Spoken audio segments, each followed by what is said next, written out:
Blacamán el Bueno, vendedor de milagros, de Gabriel García Márquez. Desde el primer domingo que lo vi me pareció una mula de monosabio, con sus tirantes de terciopelo pespunteados con filamentos de oro, sus sortijas con pedrerías de colores en todos los dedos y su trenza de cascabeles, trepado sobre una mesa en el puerto de Santa María del Darién, entre los frascos de específicos y las hierbas de consuelo que él mismo preparaba y vendía a grito herido por los pueblos del Caribe, solo que entonces no estaba tratando de vender nada a aquella cochambre de indios, sino pidiendo que le llevaran una culebra de verdad para demostrar en carne propia un contraveneno de su invención, el único indeleble, señoras y señores, contra la picadura de serpientes, tarántulas y escolopendras, y toda clase de mamíferos ponzoñosos. Alguien que parecía muy impresionado por su determinación, consiguió, nadie supo dónde, y le llevó dentro de un frasco una mapaná de las peores, de esas que empiezan por envenenar la respiración, y él la destapó con tantas ganas que todos creímos que se la iba a comer. Pero no bien se sintió libre, el animal saltó fuera del frasco y le dio un tijeretazo en el cuello que ahí mismo lo dejó sin aire para la oratoria. Y apenas tuvo tiempo de tomarse el antídoto cuando el dispensario de pacotilla se desbarrumbó sobre la muchedumbre y él quedó revolcándose en el suelo con el enorme cuerpo desbaratado como si no tuviera nada por dentro, pero sin dejarse de reír con todos sus dientes de oro. ¿Cómo sería el estrépito que un acorazado del norte que estaba en el muelle desde hacía como 20 años en visita de buena voluntad, declaró la cuarentena para que no se subiera a bordo el veneno de la culebra? Y la gente que estaba santificando el domingo de Ramos se salió de la misa con sus palmas benditas, pues nadie quería perderse la función del emponzoñado que ya empezaba a inflarse con el aire de la muerte y estaba 2 veces más gordo de lo que había sido, echando espuma de hiel por la boca y resollando por los poros, pero todavía riéndose con tanta vida que los cascabeles le cascabeleaban por todo el cuerpo. La hinchazón le reventó los cordones de las polainas y las costuras de la ropa. Los dedos se le amorcillaron por la presión de las sortijas. Se puso del color del venado en salmuera y le salieron por la culata unos requiebros de postrimerías. Así que todo el que había visto un picado de culebra sabía que se estaba pudriendo antes de morir y que iba a quedar tan desmigajado que tendrían que recogerlo con una pala para echarlo dentro de un saco. Pero también pensaban que hasta en su estado de aserrín iba a seguirse riendo.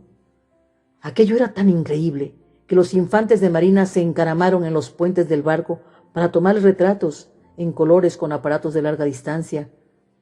Pero las mujeres que se habían salido de misa les descompusieron las intenciones, pues taparon al moribundo con una manta y le pusieron encima las palmas benditas. Unas porque no les gustaba que la infantería profanara el cuerpo con máquinas de ardentistas, otras porque les daba miedo seguir viendo a aquel idólatra que era capaz de morirse muerto de risa, y otras por si acaso conseguían con eso que por lo menos el alma se le desenvenenara. Todo el mundo lo daba por muerto. Cuando se apartó los ramos de una brazada, todavía medio atarantado y todo desconvalecido por el mal rato,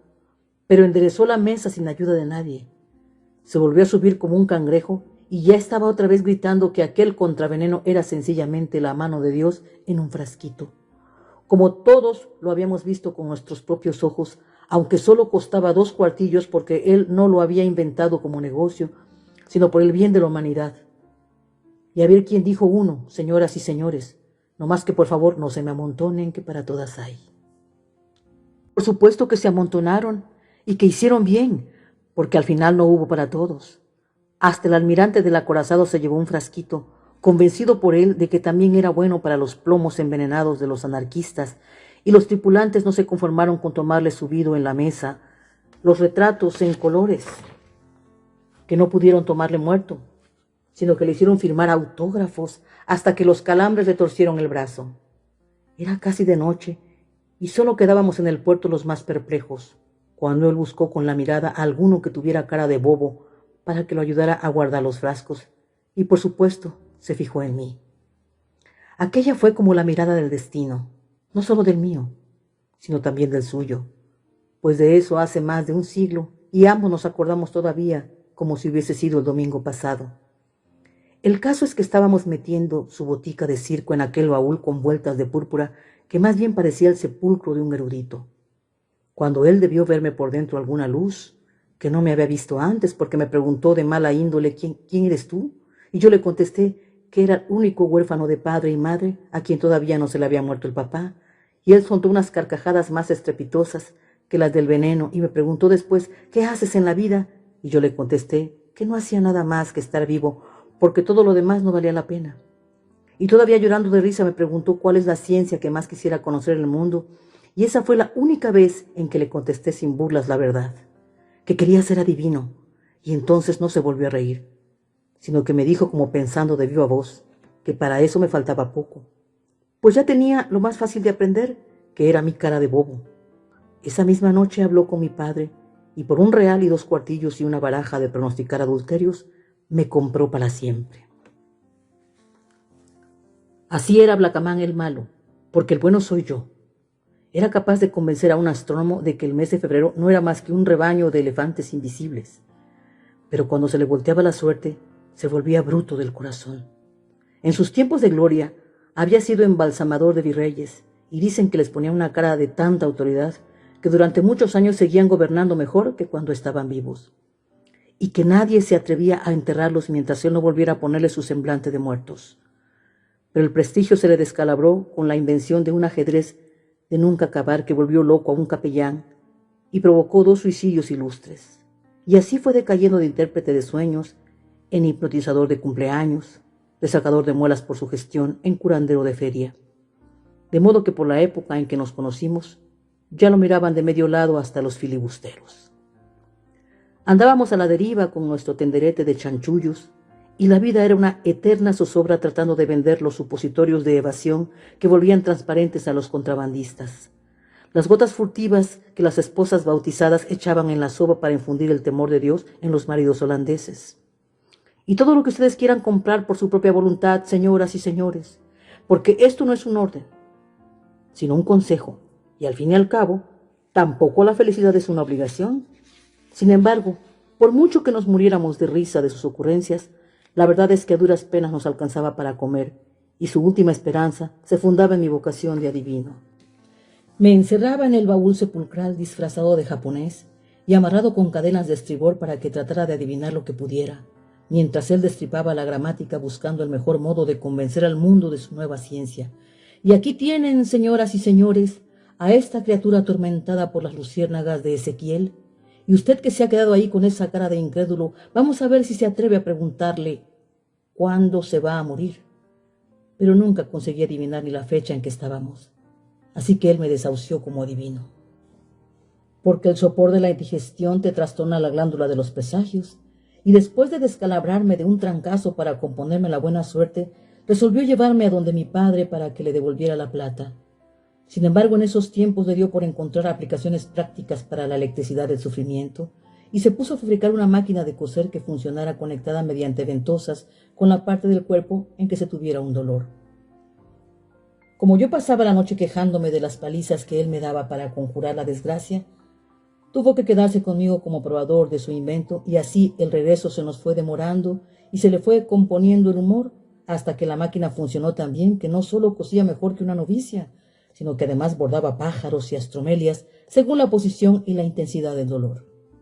En esas estábamos, convencidos de nuestra victoria sobre la mala suerte, cuando nos alcanzó la noticia de que el comandante del acorazado había querido repetir en Filadelfia la prueba del contraveneno y se convirtió en mermelada de almirante en presencia de su Estado Mayor. No volvió a reír en mucho tiempo. Nos fugamos por desfiladeros de indios, y mientras más perdidos nos encontrábamos, más claras nos llegaban las voces de que los infantes de marina habían invadido la nación con el pretexto de exterminar la fiebre amarilla y andaban descabezando a cuanto cacharero invertebrado eventual encontraran a su paso, y no solo a los nativos por precaución, sino también a los chinos por distracción, a los negros por costumbre y a los hindúes por encantadores de serpientes, y después arrasaron con la fauna y la flora y con lo que pudieron del reino mineral, porque sus especialistas en nuestros asuntos les habían enseñado que la gente del Caribe tenía la virtud de cambiar de naturaleza para embalotar a los gringos. Yo no entendía de dónde les había salido aquella rabia, ni por qué nosotros teníamos tanto miedo, hasta que nos hallamos a salvo en los vientos eternos de la Guajira. Y solo allí tuvo ánimos para confesarme que su contraveneno no era más que riubarbo con trementina, pero que le había pagado 2 cuartillos a un calanchín para que le llevara aquella mapaná sin ponzoña. Nos quedamos en las ruinas de una misión colonial, engañados con la esperanza de que pasaran los contrabandistas, que eran hombres de fiar y los únicos capaces de aventurarse bajo el sol mercurial de aquellos yermos de salitre. Al principio comíamos salamandras ahumadas con flores de escombros, y aún nos quedaba un espíritu para reírnos cuando tratamos de comernos sus polainas hervidas,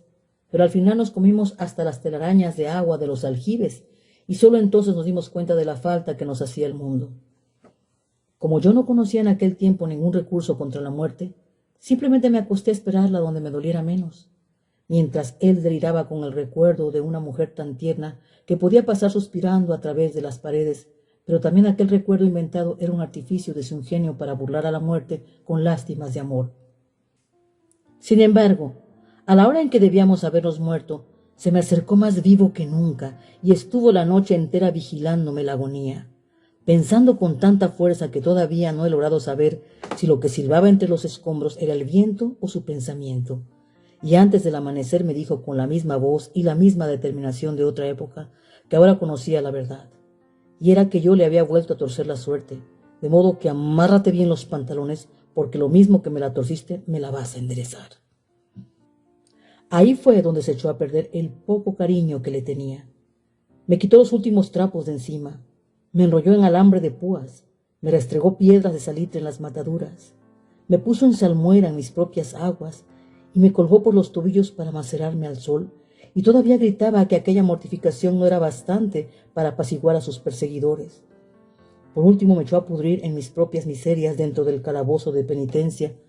donde los misioneros coloniales regeneraban a los herejes, y con la perfidia de ventrílocuo que todavía le sobraba, se puso a imitar las voces de los animales de comer, el rumor de las remolachas maduras y el ruido de los manantiales, para torturarme con la ilusión de que me estaba muriendo de indigencia en el paraíso. Cuando por fin lo abastecieron los contrabandistas, bajaba al calabozo para darme de comer cualquier cosa que no me dejara morir, pero luego me hacía pagar la caridad arrancándome las uñas con tenazas y rebajándome los dientes con piedra de moler. Y mi único consuelo era el deseo de que la vida me diera tiempo y fortuna para desquitarme de tanta infamia con otros martirios peores. Yo mismo me asombraba de que pudiera resistir la peste de mi propia putrefacción, y todavía me echaba encima las sobras de sus almuerzos y tiraba por los rincones pedazos de lagartos y gavilanes podridos para que el aire del calabozo se acabara de envenenar. No sé cuánto tiempo había pasado cuando me llevó el cadáver de un conejo para mostrarme que prefería echarlo a pudrir en vez de dármelo a comer. Y hasta allí me alcanzó la paciencia y solamente me quedó el rencor, de modo que agarré el cuerpo del conejo por las orejas y lo mandé contra la pared con la ilusión de que era él y no el animal el que se iba a reventar. Y entonces fue cuando sucedió, como en un sueño, que el conejo no solo resucitó con un chillido de espanto, sino que regresó a mis manos caminando por el aire. Así fue como empezó mi vida grande. Desde entonces ando por el mundo desfiebrando a los palúdicos por 2 pesos, visionando a los ciegos por 4,50, desaguando a los hidrópicos por 18, completando a los mutilados por 20 pesos si lo son de nacimiento, por 22 si lo son por accidente o peloteras, por 25 si lo son por causa de guerras, terremotos, desembarcos de infantes o cualquier otro género de calamidades públicas, atendiendo a los enfermos comunes al por mayor mediante arreglo especial, a los locos según su tema, a los niños por la mitad de precio y a los bobos por gratitud. Y a ver quién se atreve a decir que no soy un filántropo, damas y caballeros. Y ahora sí, señor comandante de la 20ª Flota, ordene a sus muchachos que quiten las barricadas para que pase la humanidad doliente. Los lazarinos a la izquierda, los epilépticos a la derecha, los tullidos donde no estorben, y allá detrás los menos urgentes. No más que por favor no se me apelotonen, que después no respondo si se les confunden las enfermedades y quedan curados de lo que no es. y que siga la música hasta que hierva el cobre, y los cohetes hasta que se quemen los ángeles, y el aguardiente hasta matar la idea, y vengan los maritores, y los maromeros, y los matarifes, y los fotógrafos, y todo eso por cuenta mía, damas y caballeros, que aquí se acabó la mala fama de los blacamanes, y se armó el despelote universal. Así los voy adormeciendo con técnicas de diputado, por si acaso me falla el criterio y algunos se me quedan peor de lo que estaban. Lo único que no hago es resucitar a los muertos, porque apenas abren los ojos contramatan de rabia al perturbador de su estado, y al fin de cuentas los que no se suicidan se vuelven a morir de desilusión. Al principio me perseguía un séquito de sabios para investigar la legalidad de mi industria, y cuando estuvieron convencidos me amenazaron con el infierno de Simón el Mago, y me recomendaron una vida de penitencia para que llegara a ser santo, pero yo les contesté sin menosprecio de su autoridad que era precisamente por ahí por donde había empezado. La verdad es que yo no gano nada con ser santo después de muerto. Yo lo que soy es un artista, y lo único que quiero es estar vivo para seguir a pura flor de burro con este caricoche convertible de 6 cilindros que le compré al cónsul de los Infantes. Con este chofer trinitario, que era barítono de la ópera de los piratas de Nueva Orleans, con mis camisas de gusano legítimo, mis lociones de oriente, mis dientes de topacio, mi sombrero de tartarita y mis botines de 2 colores, durmiendo sin despertador, bailando con las reinas de la belleza y dejándolas como alucinadas por mi retórica de diccionario, y sin que me tiemble la pajarilla, si un miércoles de ceniza se me marchitan las facultades. Que para seguir con esta vida de ministro me basta con mi cara de bobo y me sobra con el tropel de tiendas que tengo desde aquí hasta más allá del crepúsculo, donde los mismos turistas que no andaban cobrando al almirante trastabillan ahora por los retratos con mi rúbrica, los almanaques con mis versos de amor, mis medallas de perfil, mis pulgadas de ropa y todo eso sin la gloriosa conduerma de estar todo el día y toda la noche esculpido en mármol ecuestre y cagado de golondrinas como los padres de la patria. Lástima que Blackaman el malo no pueda repetir esta historia para que vean que no tiene nada de invención. La última vez que alguien lo vio en este mundo había perdido hasta los estoperoles de su antiguo esplendor, y tenía el alma desmantelada y los huesos en desorden por el rigor del desierto, pero todavía le sobró un buen par de cascabeles para reaparecer aquel domingo en el puerto de Santa María del Darién con el eterno baúl sepulcral. Solo que entonces no estaba tratando de vender ningún contraveneno, sino pidiendo con la voz agrietada por la emoción que los infantes de marina lo fusilaran en espectáculo público para demostrar en carne propia las facultades resucitadoras de esta criatura sobrenatural. Señoras y señores, y aunque a ustedes les sobra derecho para no creerme, después de haber padecido durante tanto tiempo mis malas mañas de embustero y falsificador,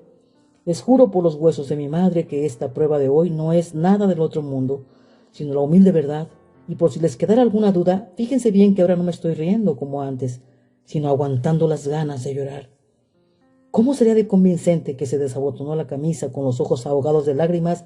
y se daba palmadas de mulo en el corazón para indicar el mejor sitio de la muerte? Y sin embargo, los infantes de marina no se atrevieron a disparar por temor de que las muchedumbres dominicales les conocieran el desprestigio.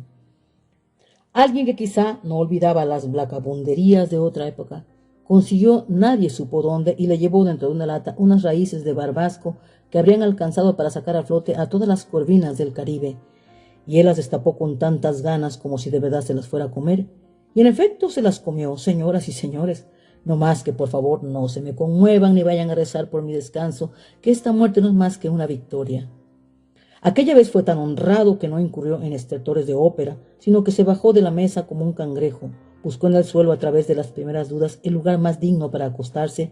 y desde allí me miró como a una madre, y exhaló el último suspiro entre sus propios brazos.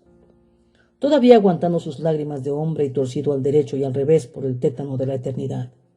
Fue esa la única vez, por supuesto, en que me fracasó la ciencia. Lo metí en aquel baúl de tamaño premonitorio donde cupo de cuerpo entero. Le hice cantar una misa de tinieblas que me costó 50 doblones a 4, porque el oficiante estaba vestido de oro y había además 3 obispos sentados. Le mandé a edificar un mausoleo de emperador sobre una colina expuesta a los mejores tiempos del mar, con una capilla para él solo y una lápida de hierro donde quedó escrito con mayúsculas góticas que aquí yace Blackaman el muerto, mal llamado el malo, burlador de los infantes y víctima de la ciencia, y cuando estas honras me bastaron para hacerle justicia por sus virtudes, empecé a desquitarme de sus infamias y entonces lo resucité dentro de su sepulcro blindado. y allí lo dejé revolcándose de horror. Eso fue mucho antes de que a Santa María del Darién se la tragara la marabunta, pero el mausoleo sigue intacto en la colina, a la sombra de los dragones que suben a dormir en los vientos atlánticos, y cada vez que paso por esos rumbos le llevo un automóvil cargado de rosas, y el corazón me duele de lástima por sus virtudes, pero después pongo el oído en la lápida para sentirlo llorar entre los escombros del baúl desbaratado, y si acaso se ha vuelto a morir, lo vuelvo a resucitar, pues la gracia del escarmiento es que siga viviendo en la sepultura mientras yo esté vivo, es decir, para siempre.